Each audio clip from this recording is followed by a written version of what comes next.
রবীন্দ্রনাথ ঠাকুরের প্রশ্ন। চিড়িয়াতে যাবার পথে ট্রেন ছুটেছে যতন, মায়ের তাসে বাবার তাসে তুচ্ছি বতম মতন।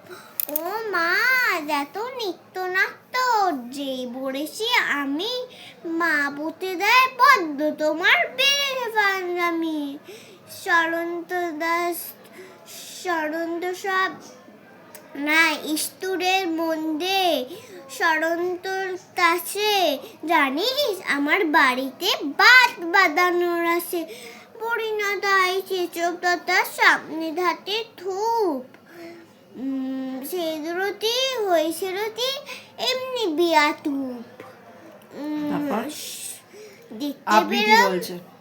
দেখতে পেলাম আকাশে নদীর মধ্যে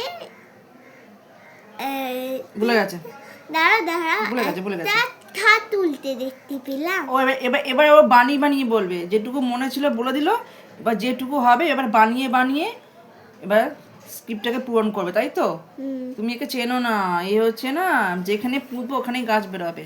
মনে হচ্ছে বদমাইশের একটা গাছ, সকালবেলা এসে ও দিদিকে এসে উৎপাত করছে, ডাকছে, দেখো। এই তো নামটা বলে যা, তোর নামটা বলে যা। ভালো করে বল, শ্রেয়াংশী দাস।